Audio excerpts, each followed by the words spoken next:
It's nice to be in Chapmanville. What I say may not be popular. What I try to do is come up with something that complies with state and federal constitutions. The difficulty with respect to, let's start with the magisterial districts. I've been working on redistricting. This is a thing. I like math, I like law, I like politics, and I've been working on trying to get our state's laws enforced for the last 30 years.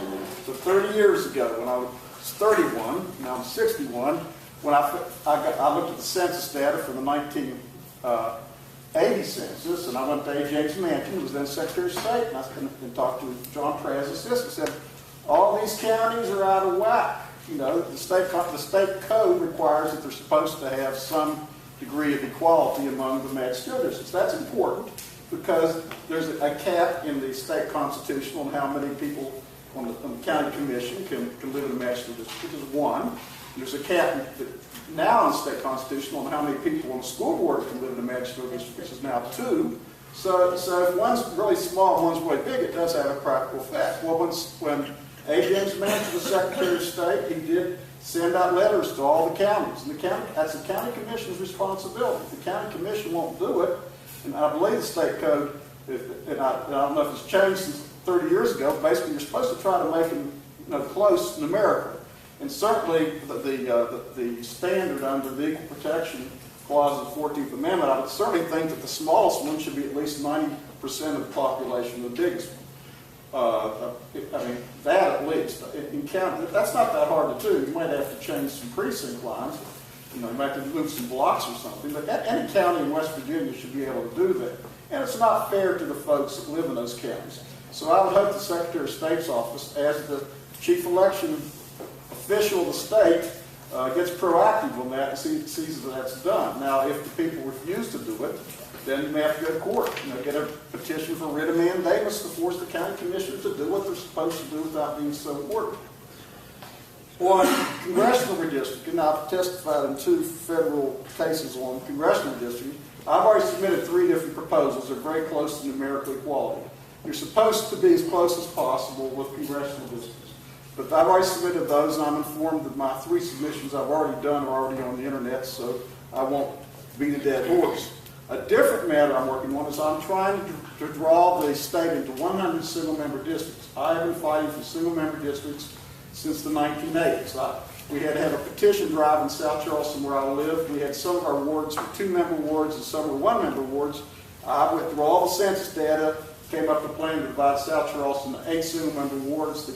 The city council, in a bipartisan fashion, was opposed to it because not only they didn't want to some of them have to be forced off council because they live near each other. And I said, hey, I think you ought to have somebody from each neighborhood. You shouldn't have 2 multi-member district and several people live on one end of the district and other people not live on the other. So what we had to do in South Charleston, I looked at the city charter, and we had a petition. I drafted it. We got enough signatures. We put it on the ballot in 1983, and we changed to 8 single-member wards. Single-member wards or single-member districts are very important because it holds people accountable. And it's manifestly unfair, especially where I live in Kanawha County, where you have 2 people living in the legislature. You have 193,000 people from Kanawha County, and you have currently 11 members. 2 are from South Charleston, and several more from South Hills, and 2 are from the West Side. Nobody's from the St. Albans and Tennessee area, which is bigger than the population of a lot of counties in West Virginia. Nobody from the Upper Kanawha Valley, which produces the straight Democratic votes that get the people elected elsewhere in the county. So I'm working on it, and it's my goal before the special session, and I'm going through the census data, precinct by precinct, grouping them together to come up with 100 single-member districts and to maximize the number of single-member districts that are wholly within a county. Sometimes you have to cross county lines, but try to maximize it. Now, getting on to the state Senate redistricting. The problem with West Virginia, where we're stuck right now, is that 50 years ago, we had a system of state constitution. Now, the state constitution is very good. It says we're supposed to have an equal number of people in each state senatorial districts, senatorial to as much as practicable, so as much as possible. So in the state constitution, the goal is perfect equality. That's in the state constitution. there's a lower standard in the federal courts, but the oath of office says is nearly as practicable. But what the state constitution also said, that's if you don't cross county lines. The difficulty is, if you're going to be with at least a 5% variance on either side, or a 10% variance from the smallest to the biggest, you're going to have to cross some state lines. So we're kind of frozen into a mindset in 2011 based on where we were 50 years ago. We had Boone, Lincoln, and Logan, one state senatorial district. Mingo, McDowell, one state senatorial district. Kanawha County, one state senatorial district. Only had 2 senators back then. Then after the decision of Baker v. Carter, we said federal courts did have the jurisdiction this was a justiciable issue, that you could go to court and put on your case and show that the Equal Protection Clause had been violated. That's when we started really getting into one person, one vote. But in the meantime, in the last 50 years, there's been a huge drop of population in certain parts of West Virginia, including the southwestern portion. And there is no way you can just fix this district's problem without making a bunch of somebody else's problem a lot bigger. What you need to do is look at the state constitution. How would you do it? Now I've gone through and I've tried to do things the way the state constitution says, which means compact districts, not long districts, circular districts. So what's one of our biggest problems? One of our problems is that we are, show you the map of the current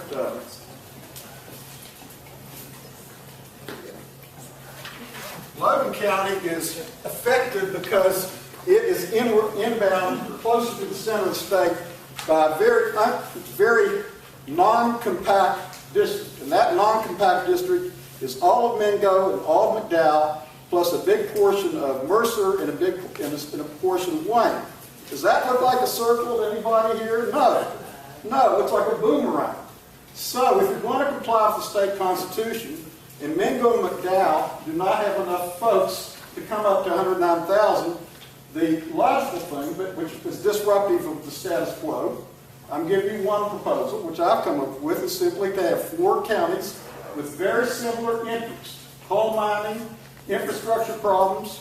You put Mingo, McDowell, Wyoming, and Logan. And those 4 counties, their total population is 109,491. So it's very, very close to numerical perfection. That obviously means, if that were to be implemented, certain senators will be running against each other if they both want to go back to the state senate. And I've also proposed similar things for Kanawha County, not exactly to guarantee that we lose a senator, but certainly we should have I think we should have at least 3 and possibly 4 but that's kind of complicated to explain. The point is, if you want to comply with the state constitution, the best way is not to try to protect incumbent senators. It's not to try to protect incumbent congressmen. It's not to try to protect incumbent members of the House of Delegates. It's basically, look at the Constitution, look at where the people are, look at where the county lines are currently located, and try to comply with the state constitution, even if that means that there's going to be a bunch of turnover. Because the reason that we're in such a bad fix now is that we put it off. 10 years ago, I realized we had to tackle the World Trade Center. You look at this part of the state, most of the districts are significantly, even at the end of the 2000 census, they were way too small, and over where Senator Unger is, they're way too large. I had come up with a proposal after the 2000 census to divide us into 17 districts, which was a lot closer. And I knew that the state senate, when I saw what they came up with, they did not try to make things close. They basically did, in my opinion, just try to protect incumbents from having to run against each other. That is not what the state constitution is about. The state constitution looks at it from the perspective of the people in compact areas trying to elect their representatives. It is not to try to protect incumbent senators or delegates or congressmen and congresswomen. I mean, I have nothing against the incumbents. I'm just saying we're looking at it from the wrong perspective about, well, I want to keep this person as my representative. You should be looking at what's the most rational way to divide the state up in terms of electing representatives without regard to who may be knocked off when you do it by, if you do it according to the book. So that's my perspective. Thank you. You have a very difficult job, and it's very difficult for any of us to speak to what you're doing because we're shooting at a moving target, just like you all are shooting at a moving target every day. Art has given one proposal about adding voters from Wayne. Well, every action has a reaction, and we know how that goes. Mr. Cooper has another proposal. Rather than giving you a specific, I would just like to say, generally speaking, for Boone County, I would not think that it would be beneficial to the constituency of Boone County to split that county up. It needs to stay whole as a county. I see also that you're going to lose one probably from Kanawha County. That's going to free up, what, 80 or 90 or 100,000 votes. If you take 109, 2 senators in Kanawha, right? You're going to lose one. So there's going to be 80,000 votes that you could put with Boone County, which is 25. That would be a district in and of itself to elect to. That's another possibility. There's commonality with Eastern Kanawha County for Boone. We have Corridor G, which is probably the best economic development hope that we have in that immediate area. Right now, a third of our county really has not much in common with the folks in Wayne County. And a lot not in common with the folks in Lincoln County. They're more attuned to Raleigh County. They go to Beckley to shop and to Kanawha County. All the people on Big Coal River really are kind of isolated. That's a full 1/3 of the voters in Boone County. So that would also fit in with that somewhat. Just as an idea, Eastern Kanawha County has coal mining. We have coal mining. We tend to go towards Charleston when we shop, when we go to the hospital, all those kind of things. So that's another. But if it gets down to you say, well, what are we going to do with poor Boone County? Don't split us up. I beg you, don't split our county up. Just to fill in holes in some of these other districts. Thank you very much.